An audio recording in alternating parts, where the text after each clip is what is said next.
지난주에 이제 2장을 공부하면서 바울 사도가 눈물의 편지를 쓰게 된 배경에 대해서 이제 설명하는 내용을 공부를 했었는데요.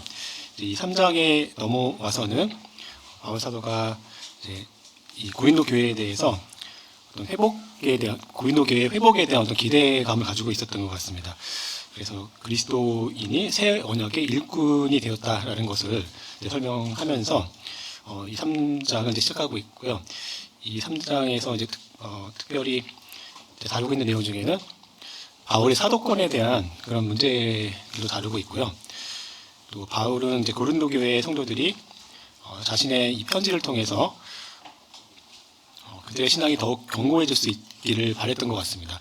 그것을 이제 방해하던 세력들이 있었고, 이제 거짓 사도들이 있어서 이들이 이제 그들과의 주장이 대립되면서 또 그 바울의 사도권도 위협하는 그런 상황이 있었던 것 같고요. 이제 그런 내용들이 다뤄지고 있는데, 이제 크게 보자면 두 부분으로 나눌 수 있는 것 같습니다. 이제 첫째 단락에서는 바울의 그 추천서 문제가 좀 다뤄지면서 그런 청거서에 대한 이야기가 나오고, 그 이후에 이제 옛 언약과 새 언약과의 그 사역에 반대되는 그것이 무엇인가를 설명하고 있고요. 그게 이제 6절까지 정도 나오고, 이제 그 이후에 둘째 단락에서는 바울의 그 설명이 나오는데, 이제 모세의 영광과 그리스도의 영광에 대해서 대조를 하고 있더라고요. 그래서 새 언약에 대해서 설명하면서 그 새 언약이 얼마나 탁월한가 하는 것들의 내용을 담고 있습니다. 그래서 이제 구체적으로 하나씩 설명을 드리면서 이제 공부를 해보고요. 또 문제풀이까지 나가보겠습니다. 먼저 1절에서 3절을 보겠는데요. 이 1절에서 3절은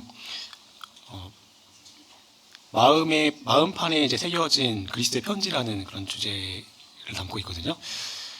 육의 신비라고 할 수 있는데, 이제 신비는 마음판이겠죠. 1절에 보면 그 내용을 이제 다루기 전에 이제 청거서에 대한 이야기가 먼저 나옵니다. 1절에 우리가 다시 자천하기를 시작하겠느냐? 우리가 어찌 어떤 사람처럼 추천서를 너희에게 붙이거나 혹은 너희에게 받을 필요가 있느냐라고 이제 말씀을 했는데요. 이 앞장이었던 2장 17절에 보면은 하나님의 말씀을 혼잡하게 하는 사람도 있었다라고 언급이 되어 있거든요. 이제 그 내용을 살펴보자면 이 당시에 이제 유대 교사들이 있었고, 이들이 바울의 사도권에 대해서 의문을 제기했을 것이라고 이제 추측을 해볼 수 있습니다. 그리고 이제 3장 1절에서 그렇기 때문에 이제 어떤 사람들의 경우에는 추천서를 받아온 사람도 있었고, 자기가 이제 사도라고 이렇게 하면서 추천서 받아온 사람도 있고, 또 고린도 교회에서 추천서를 받기를 원했던 사람들도 있었던 것 같습니다. 이제 그런 내용들이 1절에 나오고 있고요. 그런데 이제 사도 바울은 뭐라고 얘기하냐면, 자신은 어떤 사람들처럼 청구서를 붙이거나 받을 필요가 없다 이렇게 얘기를 했죠. 예루살렘 교회에서 청구서를 받아온 사람도 있었겠지만, 또 그걸 들고 와서 바울을 대적했던 사람들이 있었겠지만, 바울은 그 추천서가 필요 없다고 말을 했습니다. 이제 바울이 이렇게 말한 것은 단지 소개장이나 청구서 이런 게 필요하지 않다 이런 것을 말하기 위해 했던 것이 아니라, 바울의 추천서는 자신이 그리스도의 복음을 전함으로써 나왔던 고린도 교회 성도들 그분들 자체임을 설명하기 위해서 이렇게 말을 한 거였습니다. 유대 교사들 이 사람들은 말하자면 이제 외모를 자랑하는 자들이라고 볼 수 있겠죠. 고린도후서 5장 12절에 나오는 그런 말씀처럼 외모를 이제 자랑한 사람들이라면, 바울은 이제 그런 사람들과 대비해서 추천서를 그렇게 따로 받지 않아도 되는 복음으로 나왔던 성도들을 가지고 있었던 사람인 거죠. 그래서 고린도전서 4장 15절에 또 이런 말씀이 나와 있습니다. 그리스도 안에서 일만 스승이 있으되 아버지는 많지 아니하니 그리스도 예수 안에서 내가 복음으로 너희를 낳았습니다. 우리가 이제 고린도전서를 예전에 공부했을 때 이제 이 내용을 같이 봤었는데요. 이제 그만큼 마음에 새겨진 그런 청거서인 고린도 교회 성도들이 있었다는 거죠. 그래서 2절에도 보면은 너희는 우리의 편지라 우리 마음에 썼고 뭇 사람이 알고 있는 바라라고 이야기를 하고 있습니다. 고린도교회 성도들 자체가 편지였다 이렇게 말하는 거죠. 여기 2절에 나와 있는 이제 마음에 썼다라고 하는 이 마음, 여기서 이 마음은 말하자면 하나님을 향하는 어떤 중심지 역할을 하는 그런 장소, 이런 의미를 갖고 있다고 생각이 들고요. 또 3절에도 보면 너희는 우리로 말미암아 나타난 그리스도의 편지니 이는 먹으로 쓴 것이 아니요 오직 살아계신 하나님의 영으로 쓴 것이며 또 돌판에 쓴 것이 아니요 오직 육의 마음판에 쓴 것이라 이렇게 말씀하고 있습니다. 그리스도의 편지라고 하는 이 표현이 마음에 와닿는 것 같습니다. 여기 이제 마음판이라는 단어가 이제 다른 말로 뭐 신비라고도 이렇게 표현을 하더라고요. 이제 바울의 청거서는 그리스도의 편지로서 성령의 인도하심을 받아서 쉽게 지워질 수 없는 고린도 교회 교인들의 그 신비에 기록된 것임을 의미한다고 볼 수 있을 것 같습니다. 바울은 이제 고린도 교회의 교인 성도들에게 우리의 편지인 청거서라고 그렇게 말을 하면서 이 청거서가 하나님의 영으로 즉 성령으로 쓰여졌다라고 이렇게 밝히고 있습니다. 성령으로 쓰여진 바울의 청거서 고린도 교회 성도들은 종이 위에 쓰여진 편지가 아니었죠. 그렇기 때문에 지워질 수 없는 그런 편지였고요. 또 바울의 추천서는 거짓 사도들의 받아왔던 그런 추천서와는 비교할 수 없을 만큼 완전한 그런 것이었음을 우리가 생각해 볼 수 있습니다. 그것은 이제 성령을 통해서 고린도 교회의 성도들의 그 마음속에 새겨진 것이기 때문에 그렇고요. 또 앞으로 이제 우리가 주님 앞에 섰을 때 받게 될 그 상급이 이 바울에게는 이 고린도 교회 성도들이 또 그 바울에게 주어진 상급이었던 거죠. 그렇기 때문에 우리도 이제 각자 우리 성도들 사이에서 또 우리가 또 뭐 전도를 통해서 복음을 이끌게 될 그 성도들, 이분들이 또 우리의 빛날 면류관이고 또 상급이 될 수 있고 또 추천서가 될 수 있다 이렇게 생각이 듭니다. 그리고 이제 4절, 6절까지 보시면 살리는 것인 영에 대해서 성령에 대해서 이렇게 말씀을 하면서 또 새 언약의 일꾼이라는 그 내용이 나오고 있습니다. 이 부분은 모든 것이 그리스도로 말미암아서 이루어진다라고 이렇게 설명하는 부분인데요. 4절부터 보시면 우리가 그리스도로 말미암아 하나님을 향하여 이같이 확신이 있으니 우리가 무슨 일이든지 우리에게서 나는 것 같이 스스로 만족할 것이 아니니 우리의 만족은 오직 하나님께로부터 나느니라 라고 이제 말씀하고 있습니다. 사도 바울은 이제 고린도 교회 성도들이 자신의 사도직에 관한 청거서라고 이렇게 확신을 하면서 이 글을 이제 편지를 보내고 있죠. 그러면서 이 모든 것들이 하나님으로 그리스도로 말미암아서 이제 있는 것이고 또 하나님을 통해서 있는 것이다라고 이렇게 5절에서 말씀을 하고 있는 것을 우리가 볼 수가 있습니다.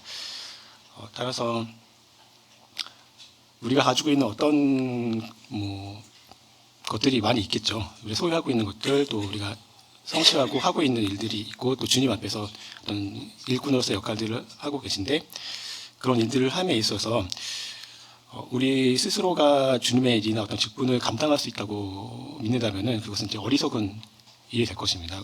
이제 바울이 여기서 말한 것처럼 무슨 일이든지 우리에게서 나는 것이 스스로 만족할 것이 아니고 이제 하나님께로부터 났다라는 것을 우리가 이제 다시 한번 생각해 보면 좋겠습니다.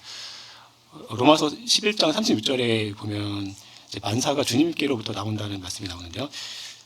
이는 만물이 주에게서 나오고 주로 말미암고 주에게로 돌아갑니다. 그에게 영광이 세세에 있을지어다 아멘이라는 그런 구절이 있었습니다. 로마서에서 우리가 공부를 했었고요. 또 고린도 전서에도 또 4장 7절에 또 이 말씀도 우리가 공부했었는데 이제 성도들이 이제 주님께로 받지 않은 것이 없다는 그런 내용인데요.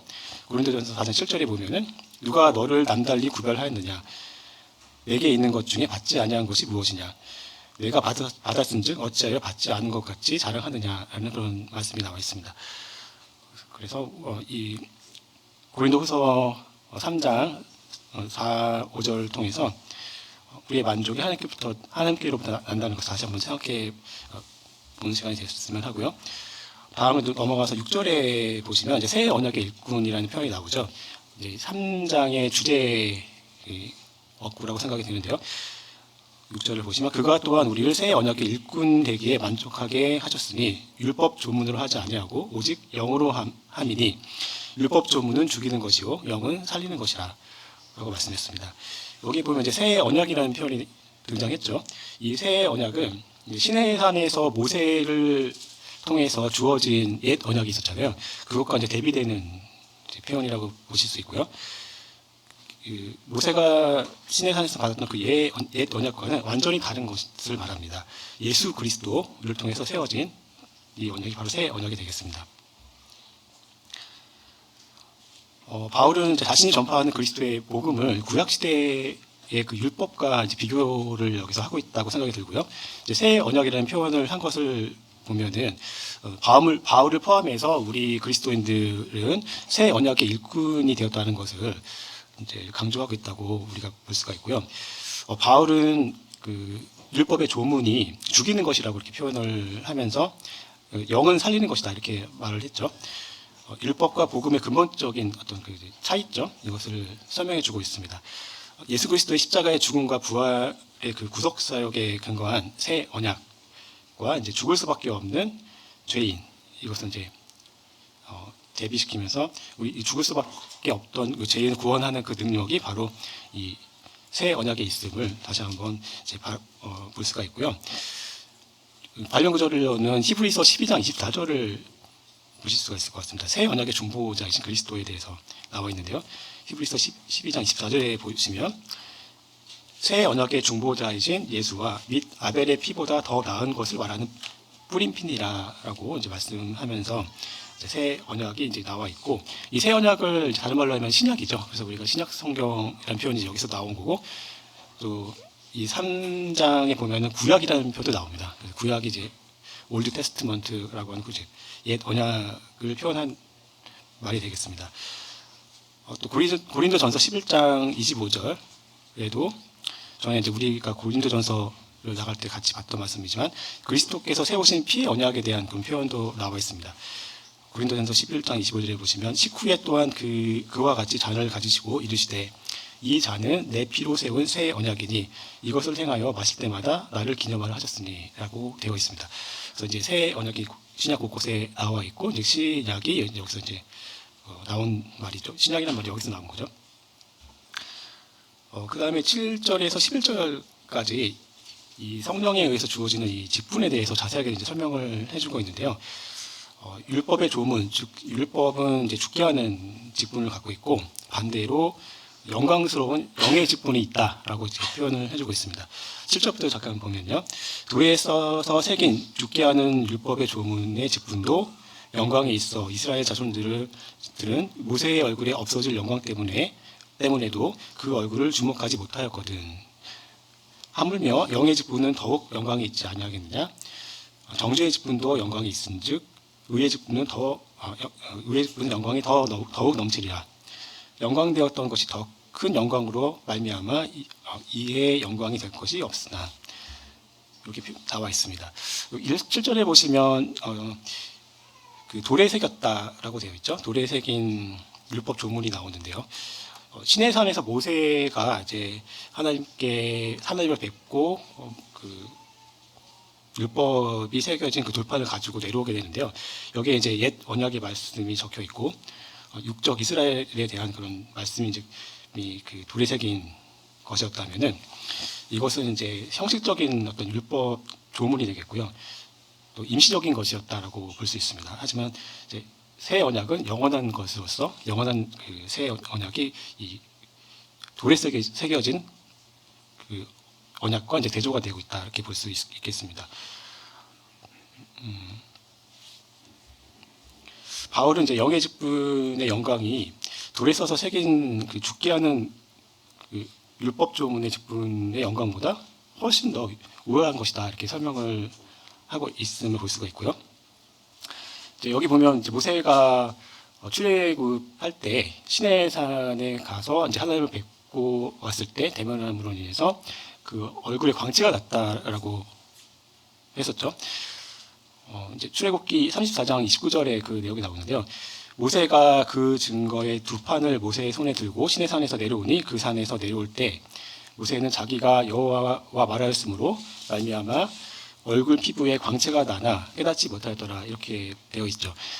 이제 하나님을 만나기만 해도 이렇게 얼굴에서 광채가 나는 그런 놀라운 역사가 일어났었습니다. 근데 이제 모세는 그 시내산에서 옛 언약을 받은 거잖아요. 옛 언약의 직분을 받기 위해서 하나님을 뵀을 때도 이렇게 놀라운 영광이 있었고, 모세는 이제 스스로 몰랐다지만 이제 주변에 아론과 유대인 그 백성들이 보고서 그 무서워서 얼굴을 볼 수 없을 정도의 그런 놀라운 현상이 있었고요. 그로 인해서 모세가 얼굴을 수건으로 이제 가리고 있어야 되는 그런 상황이 있었습니다.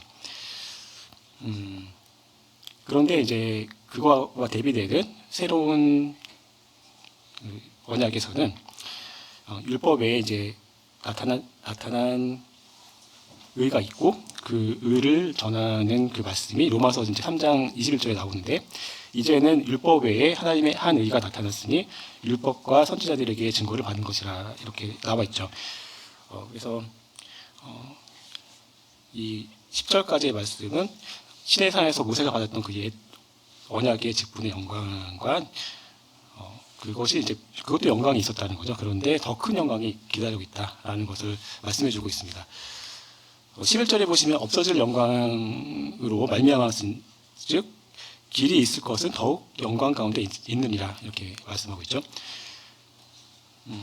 바울이 이제 자신에 대해서 뿐만 아니라 우리 믿는 모든 성도들에 대해서 하나님의 자녀라는 영광스러운 신분을 가지고 있는 사람들이잖아요.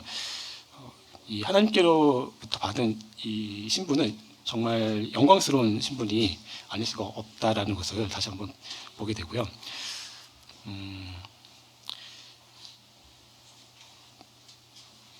고린도후서 9장 9절에 앞으로 공부하겠지만 주님의 은은 영원토록 있을 것임에 대해서 말씀하는데요. 기록된 바 그가 흩어 가난한 자들에게 주었으니 그의 의가 영원토록 있느니라 함과 같으니라. 앞으로 배우겠죠. 아무튼 이 주님의 의가 영원토록 있을 것에 대해서 말씀하고 있고 이제 새로 나타난 이 새 언약 이것이 얼마나 영광스러울지 그것에 대해서 다시 한번 생각해 보게 됩니다. 그런데 이제 모세가 수건으로 얼굴을 가렸잖아요.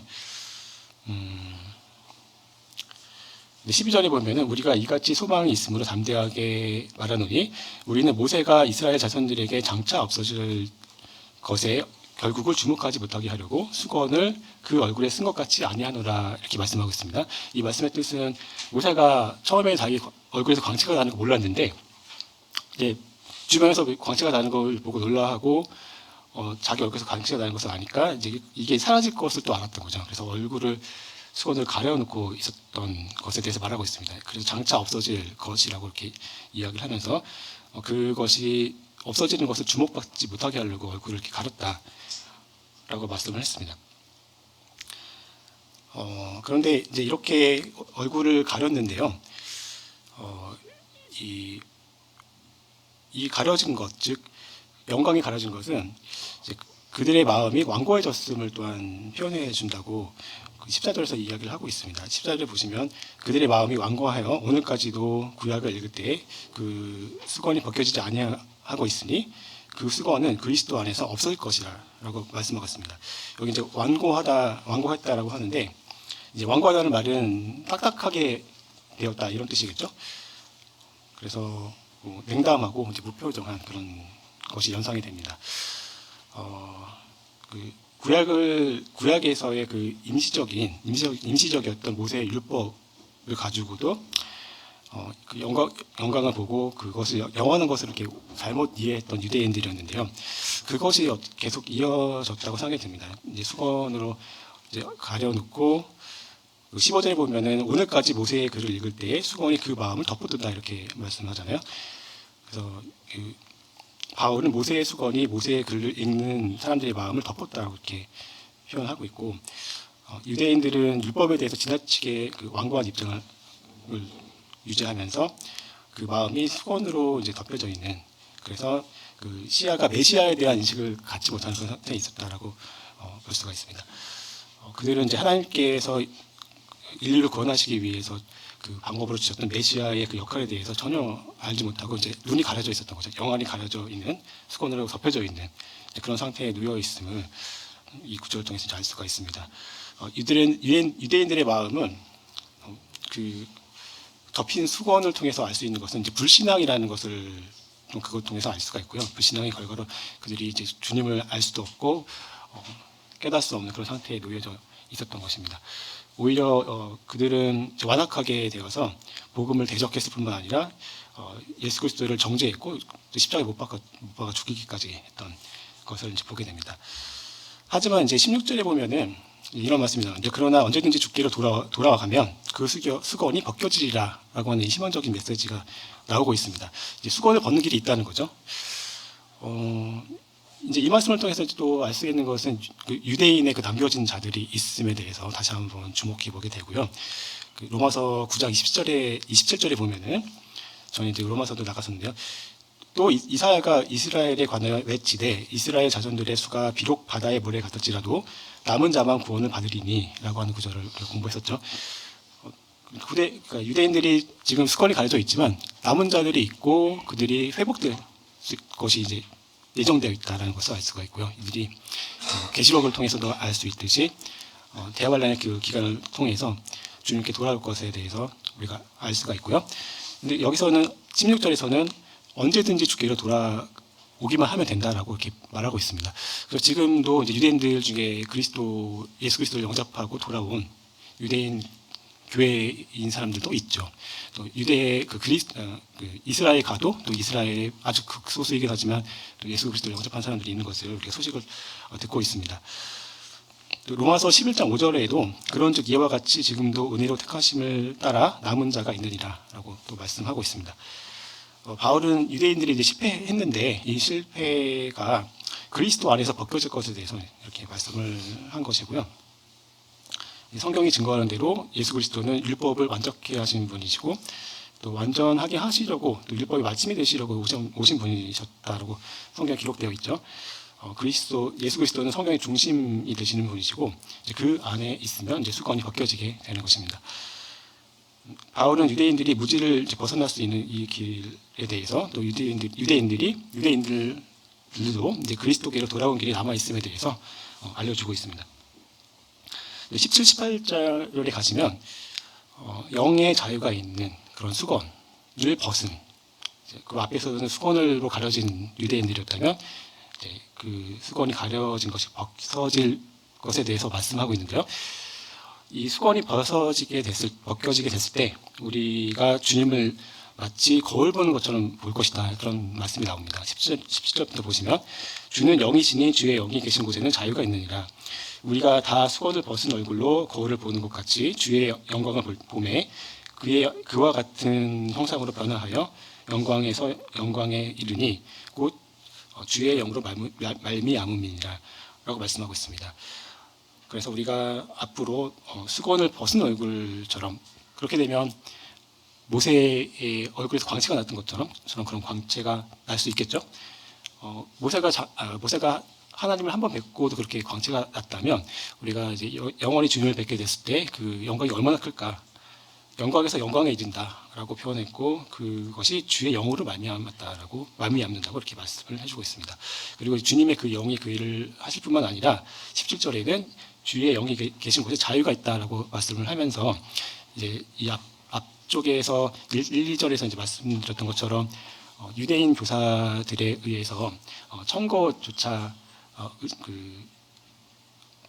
바울의 그 사도권마저 그렇게 부정을 당하는 그런 상황에 있었지만은, 그런 율법에 의해서는 그런 일이 벌어지지만 주님의 영이 계신 곳에 자유가 있음에 대해서 여기서 대조적으로 또 설명을 해주고 있습니다.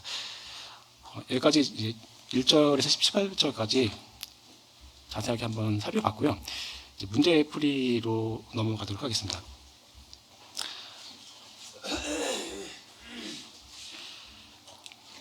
고린도후서 3과 문제가 아마 가지고 계신 자료집에는 4번으로 되어 있을 텐데요. 지금 이제 고린도후서를 장별로 지금 나가고 있어가지고 이제 4번 문제를 1번으로 바꿔서 적어놨습니다. 그래서 1번을 이제 먼저 보시면 그리스도의 편지가 돌판이 아닌 마음에 기록될 수밖에 없는 이유는 무엇인가라고 해서 3장 2절 3절을 가지고 답을 달아보도록 이렇게 문제가 나와 있습니다. 그리고 이제 관련 구절로는 히브리서 10장 15절 말씀이 있고요. 이게 이제 돌판이 아닌 마음판이 썼다라고 했는데, 이제 새 언약은 옛 언약의 편지가 아니고 새로운 편지죠. 그래서 이것은 마음에 이제 새겨져야만 하는 것인데, 성령이 우리 안에 내주하시면서 생기는 그런 일이기 때문에 이것은 돌에 새기는 것이 아니라 마음판에 새겨져야만 하는 그런 편지였다는 것을 알 수가 있습니다. 거짓 교사들이 고린도 교회 성도들에게 옛 언약의 편지를 쓰려고 했다라고 앞에서 말씀드렸었는데, 이제 그런 것과는 대조가 되는 것이죠. 이 편지는 이제 없어질 영광이 아니라 영원한 그런 영광이고, 영원한 것을 이제 기록하는 것이기 때문에 마음의 판에 이렇게 새기게 되는 것입니다. 하나님은 육체의 할 일을 행함 같이 이제 썩어질 것에 이것을 쓰시지 않으셨고, 영원히 함께 하실 우리의 마음판에 이 새 언약을 이제 새겨 주셨습니다. 11서 10장 16절에도 보면 주께서 이르시되 그날 이후로는 그들과 맺을 언약이 이것이라 하시고 내 법을 그들의 마음에 두고 그들의 생각에 기록하리라 하신 후에, 이렇게 말씀이 나와 있습니다. 다음 2번 문제로 넘어가 보겠습니다. 2번 문제는 바울은 자신의 만족이 어디에서 기원했다고 고백하는가라고 물어봤는데요. 이제 이 만족이라는 단어가 이제 자격이나 능력으로도 같이 사용될 수 있다라고 괄호가 쳐 있습니다. 5절, 6절은 앞에서 같이 살펴봤던 내용인데요. 여기에 이제 만족이라는 단어가 그 헬라어로는 히카노테스라는 단어라고 이제 되어 있죠. 그리고 이제 영어로 찾아보니까 sufficiency라는 그런 단어를 이제 쓰고 있는데, 여기서 만족이라는 단어가 이제 능력이라는 단어로 이렇게 비슷한 단어로 이렇게 보셔도 될 것 같다고 생각이 들고요. 그렇다면 이제 바울의 그러한 능력이 어디서 기원했다고 볼 수 있겠냐, 이렇게 바꿔서 본다면, 바울은 이제 자신을 포함해서 우리 그리스도인들의 만족, 그 능력이 오직 하나님께로부터 난다라고 이제 고백을 하고 있습니다. 관련 구절로 사도행전 20장 28절 말씀을 볼 수가 있다고 생각이 드는데요. 사도행전 20장 28절을 보시면은 여러분은 자기를 위하여 또는 온 양떼를 위하여 삼가라. 성령이 그들 가운데 여러분을 감독자로 삼고 하나님이 자기 피로 사신 교회를 보살피게 하셨느니라. 이렇게 말씀이 나와 있죠. 이 배경은 앞에서 말씀드린 것처럼 사도 바울이 자기 자신의 그 사도권이 이제 위협을 받았기 때문에 그것을 변화하는 과정에서 이제 이런 말씀들을 5절, 6절에 기록했다라고 보시면 되겠고요. 이제 그런 차원에서 이 감독이라는 게 목자잖아요. 목자로서 주님께서 맡겨주신 양떼, 이 성도들을 잘 치고 먹이고 이제 잘 보호하고 하는 그런 역할을 해야 되는데, 이제 그 일을 하라고 이제 감독자들을 세우셨는데요. 이 양떼를 잘 감독하기 위해서 세우신 그 감독 목자들은 이제 그들을 성령님께서 이제 감독자로 삼으셨다라고 사도행전 20장 28절에서 말씀해주고 있는 거죠. 그 이유는 이제 하나님께서 자신의 피로 사신 교회를 보살펴야 한다라는 그런 뜻으로 이제 감독으로 삼으셨다는 걸 알 수가 있고요. 따라서 이제 바울은 그 사도행전에서 말한 것처럼 자신의 이 사도권도 그렇고 이제 감독자들도 세우실 때도 성령께서 세우신 것이고, 그것은 자신 교회를 살피라고 하신 것이 그 다른 목적이 없음을 밝히고 있습니다. 결국은 이제 성령께서 세우셨다는 거고요. 또 궁극적으로는 모든 만족이 하나님께로부터 나온다. 즉 하나님께서 이 모든 것을 자격과 능력을 공급해 주신다라고 바울이 고백했다고 보시면 되겠습니다. 다음에 3번 문제로 넘어가 보겠습니다. 3번 문제는 옛 언약과 새 언약을 비교해서 차이점을 적어보라 라고 했고요. 6절부터 18절 끝까지 계속 이제 그 대조되는 내용들이 나오죠. 제가 네모도 쳐놓고 색깔도 많이 칠해놨는데요. 그거를 정리를 해보면 밑에 있는 것처럼 될 것 같습니다.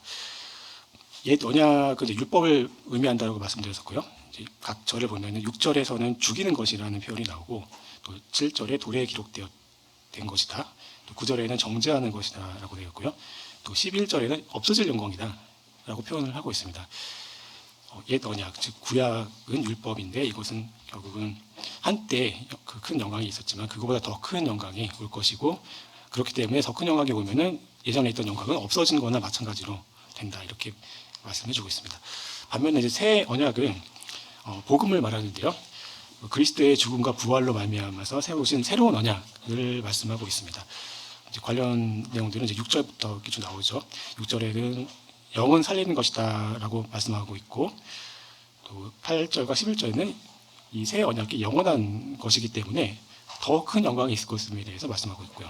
또 9절에는 이 새 언약이 의로운 것이다 라고 표현하고 있습니다.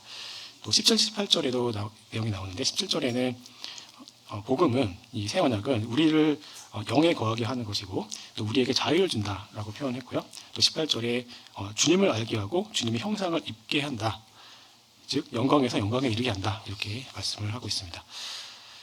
그리고 이제 10절의 말씀의 의미를 적어보세요 했는데, 10절에 보면은 영광되었던 것이 더 큰 영광으로 말미암아 이에 영광될 것이 없으나, 이렇게 돼 있죠. 그러니까 그 영광되었던 것은 예전 것, 즉 옛 언약을 말하는 것이고 율법의 영광인데, 이 옛 영광이 더 큰 영광인 새 언약이 나타남으로 말미암아서 그렇기 때문에 그 영광, 예전에 있었던 그 영광은 영광될 것이 없을 것이다 라고 이제 얘기를 하는 거죠. 다시 말해서 이제 율법의 영광이 새 언약인 복음의 그 영광으로 인해서 소멸될 것에 대해서 이제 말씀하고 있습니다. 다음은 이제 4번 문제를 보겠습니다. 4번은 이제 모세의 얼굴의 광채, 영광은 성경은 장차 없어질 것이라고 이제 말씀했는데, 그 이유가 무엇인가를 물어봤습니다. 이제 7절부터 11절, 13절 말씀은 오늘 이제 앞에서 살펴봤고요. 출애굽기 34장 말씀도 같이 좀 볼 수 있는데, 34장 29절부터 35절 한번 잠깐 읽어보고 문제를 풀어보겠습니다. 네, 출애굽기 34장 29절부터 보면은, 모세가 그 증거의 두 판을 모세의 손에 들고 시내산에서 내려오니 그 산에서 내려올 때에 모세는 자기가 여호와와 말하였으므로 말미암아 얼굴 피부에 광채가 나나 깨닫지 못하였더라. 아론과 온 이스라엘 자손이 모세를 볼 때에 모세의 얼굴 피부에 광채가 남을 보고 그에게 가까이 하기를 두려워하더니, 모세가 그들을 부르매 아론과 회중의 모든 어른이 모세에게로 오고 모세가 그들과 말하니 그 후에야 온 이스라엘 자손이 가까이 온지라. 모세가 여호와께서 시내산에서 자기에게 이르신 말씀을 다 그들에게 명령하고 모세가 그들에게 말하기를 마치고 수건으로 자기 얼굴을 가렸더라. 그러나 모세가 여호와 앞에 들어가서 함께 말할 때에는 나오기까지 수건을 벗고 있다가 나와서는 그 명령하신 일을 이스라엘 자손에게 전하며, 이스라엘 자손이 모세의 얼굴에 광채를 보므로 모세가 여호와께 말하러 들어갈 때까지 다시 수건으로 자기 얼굴을 가렸더라. 이렇게 되어 있습니다. 모세가 시내산에서 증거판 두 돌판을 받아올 때 그 장면인데, 모세는 하나님과 대면했을 때 자기 얼굴에서 광채가 났고요. 자기 얼굴에서 그 광채가 남으로 인해서 백성들이 이제 두려워했었고, 주님을 뵈러 갈 때는 이제 수건을 가렸던 것을 다시 벗었지만, 또 백성들을 보러 나올 때는 다시 그 얼굴에 자기 얼굴에 수건을 써서 가렸던 것을 볼 수가 있습니다. 그런데 이제 이 모세가 얼굴에 나타난 그 가렸던 그 영광과 그 광채, 그것이 이제 장차 없어질 것이라고 이제 말씀을 했죠. 그 관련 구절로는 로마서 3장 19절, 그리고 로마서 10장 4절, 갈라디아서 3장 23절부터 25절까지의 말씀이 있고요. 이제 이 말씀들을 정리해서 밑에 답을 달아놨는데요. 이제 율법으로 말미암아 얻은 광채가 이제 모세가 받았던 그 광채였고요. 이 광채는 율법의 역할을 다 할 때까지만 있었던 것이고, 율법은 정죄하는 그런 역할을 가지고 있는데 그 역할이 다 했기 때문에 여기 장차 없어질 것이다 이렇게 표현한 것을 알 수가 있습니다. 율법은 이제 영광스러운 것이었지만 예수 그리스도가 오심으로 인해서 그 역할을 이제 다 하게 된 것이죠. 로마서 이제 3장 19절에도 보면은 우리가 알거니와 무릇 율법이 말하는 바는 율법 아래에 있는 자들에게 말하는 것이니 이는 모든 입을 막고 온 세상으로 하나님의 심판 아래에 있게 하려 함이라. 그러므로 율법의 행위로 그 앞에 의롭다 하심을 얻을 육체가 없나니 율법으로는 죄를 깨달음이니라 라고 말씀하고 있죠. 율법의 그 역할이 어떤 것이었는지 이야기를 하고 있고 정죄하는 그 역할, 죄를 깨닫는 역할을 가지고 있었던 것을 알 수가 있고요. 로마서 10장 4절에 보면 그리스도는 모든 믿는 자에게 의를 이루기 위하여 율법의 마침이 되시느니라 라고 말씀하고 있습니다. 예수님께서 오신 것은 이제 율법을 마치기 위해서, 완성하기 위해서 오셨다는 것을 알 수가 있고요. 또 갈라디아서 3장 23절부터 보면은 믿음이 오기 전에 우리는 율법 아래에 매인 바 되고 계시될 믿음의 때까지 갇혔느니라. 이같이 율법이 우리를 그리스도께로 인도하는 초등교사가 되어 우리로 하여금 믿음으로 말미암아 의롭다함을 얻게 하려 함이라. 믿음이 온 후로는 우리가 초등교사 아래에 있지 아니하도다 라고 말씀하고 있습니다. 그래서 예수 그리스도가 오심으로 말미암아서 이 초등교사 역할을 했던 율법이 그 역할을 다 했고 우리는 그 율법 아래에 있지 아니하다라는 것을 이 말씀들을 통해서 알 수가 있습니다. 다시 말씀드려서 이제 율법으로는 죄를 깨닫는 거고요. 그러나 이제 그들은 여전히 없어질 그 영광의 수건을 쓰고 있었잖아요. 14절에 오늘 본문에 보면은 여기서 이제 수건은 없어질 율법의 영광을 의미한다라고 이렇게 보면 될 것 같습니다. 다음 5번 문제로 넘어가 보겠습니다. 5번 문제는 주의 영, 성령이 계신 자가 누리는 자유함 은 무엇으로부터 오는 자유인가라고 이제 물어봤고, 이제 17절 말씀을 통해서 물어봤는데요. 이제 17절은 우리가 본 것처럼 주는 영이시니 주의 영이 계신 곳에는 자유가 있느니라라고 말씀했습니다. 이제 관련 구절이 요한복음과 로마서 또 갈라디아서를 통해서 이제 볼 수가 있는데요. 우선 요한복음 8장 30절을 먼저 잠깐 볼까요? 진리를 알지니 진리가 너희를 자유롭게 하리라. 그들이 대답하되 우리가 아브라함의 자손이라 남의 종에 된 적이 없거늘 어찌하여 우리가 자유롭게 되리라 하느냐. 예수께서 대답하시되 진실로 진실로 너희에게 이르노니 죄를 범하는 자마다 죄의 종이라 라고 말씀합니다. 진리를 알지니 진리가 너희를 자유롭게 하리라. 유명한 말씀이고 우리가 다 암송하는 그런 말씀인데요. 여기서 보면은 죄를 범하는 자마다 죄의 종이 된다라고 또 34절에서 말씀해 주고 있습니다. 하지만 이제 진리가 오셨고 진리가 우리를 자유롭게 했기 때문에 우리는 죄의 종이 아니고 더 이상 우리는 예수 그리스도의 종이 되었고 그로 인해서 우리가 이제 자유를 얻은 것을 이제 알 수가 있습니다. 17절에 나오는 그 자유는 따라서 율법과 죄에 관한 이야기인데 이제 율법은 죄를 알게 하는 그 역할을 한다고 앞에서 봤고요. 결국 죄와 율법의 요구와 형벌로부터의 자유를 뜻한다 이렇게 볼 수 있다고 생각이 됩니다.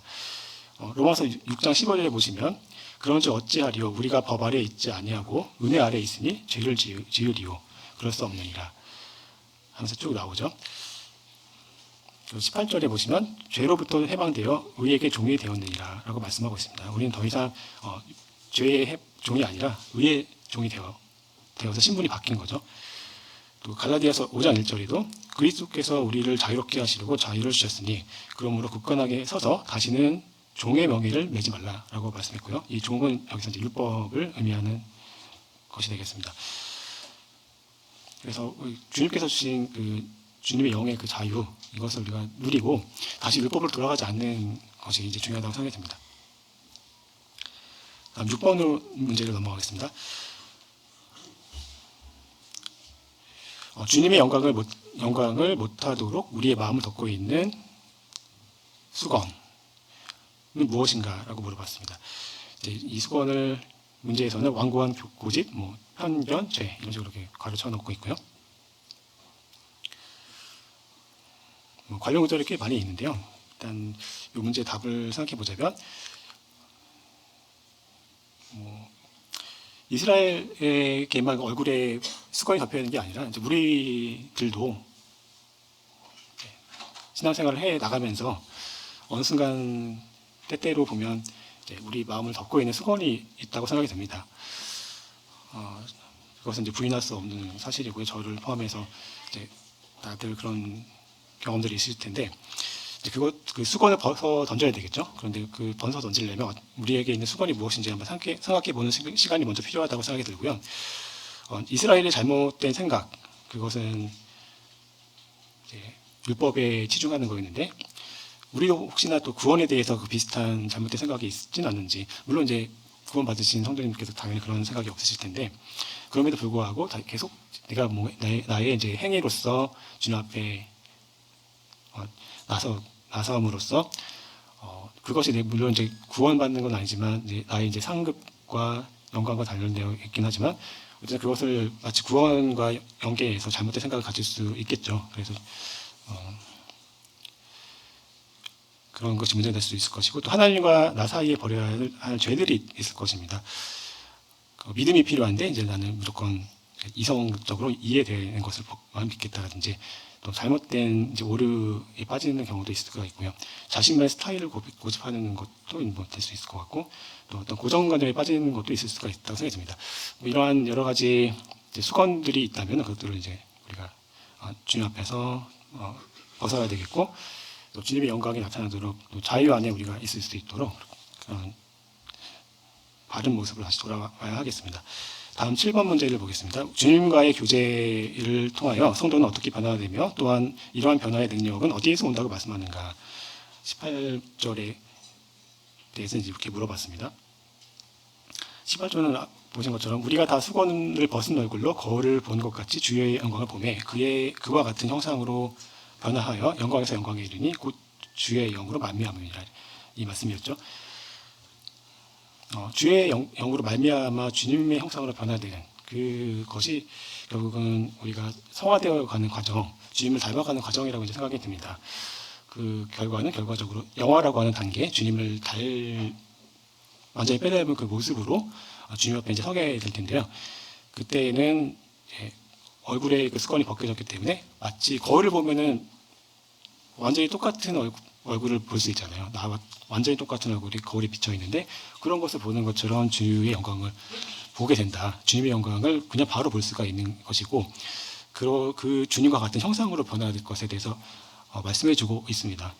그래서 그것이 이제 영광에서 영광에 이르는 그런 놀라운 엄청난 영광이 자리가 될 것이고, 그러한 영광을 입게 되는 것이고, 그 입는 것이 결국은 주님의 그 모습을 입는 그 모습을 나타날 것이다 라고 생각이 들고요. 이러한 이제 변화의 능력은 주의 영으로 말미암았다라고 18절 끝에 말씀해주고 있습니다. 그렇다면 이제 8번 문제를 풀므로써 이제 이 3과가 이제 맞춰지게 될 텐데요. 8번 마지막 문제는 이 과에서 배운 교훈은 무엇인가 이렇게 물어봤습니다. 이 문제는 주관적인 문제라서 각자 선생님께서 풀어보시면 되는데요. 저 같은 경우는 이제 이렇게 답을 달아봤습니다. 새 언약의 일꾼된 자임을 다시 한번 마음에 기억해야겠다라고 생각을 했고요. 이제 옛 언약의 일꾼이 아닌 거죠. 새 언약의 일꾼이기 때문에 영의 자유를 누리면서 그 안에서 주님의 일을 해 나가야 되겠고, 옛 언약과 돌판에 기록된 것이 아니라 마음판에 새겨진 새 언약을 다시 한번 이제 깊이 묵상해 볼 필요가 있다고 생각이 들었습니다. 그래서 주의 영에 의한 자유를 누리는 것이 중요하고, 옛 것과 율법으로 돌아가지 않아야 한다라고 생각을 했습니다. 그리고 모세가 하나님을 뵙고 잠깐 어떤 그 옛것의 영광이 바라볼 수 없는 그 두려운 그런 영광이었다고 되어 있잖아요. 그렇다면 이제 주님을 거울 보듯이 직접 뵙게 되는 그 날에 우리가 얻게 될 그 영광은 얼마나 클 것인지 다시 한번 생각해 보는 그런 시간이 되었습니다. 출애굽기 34장 30절 말씀 아까도 봤었는데, 모세의 얼굴 피부에 광채가 남을 보고 그에게 가까이 하기를 두려워하더니 라고 되어 있죠. 그렇게 놀라운 영광이 우리를 기다리고 있고, 그것을 우리가 자유 속에서 누리시고 또 성화의 그 과정을 같이 밟아가는 저와 성도 여러분 됐으면 좋겠습니다. 오늘은 이제 문제가 그렇게 많지 않아서 조금 일찍 끝났는데요. 네. 좀 많이 쉬시고 예배 참여하시면 될 것 같습니다. 혹시 뭐 질문 있으시면 해주셔도 되고, 특별히 없으시면은 뭐 기도하고 마치겠습니다.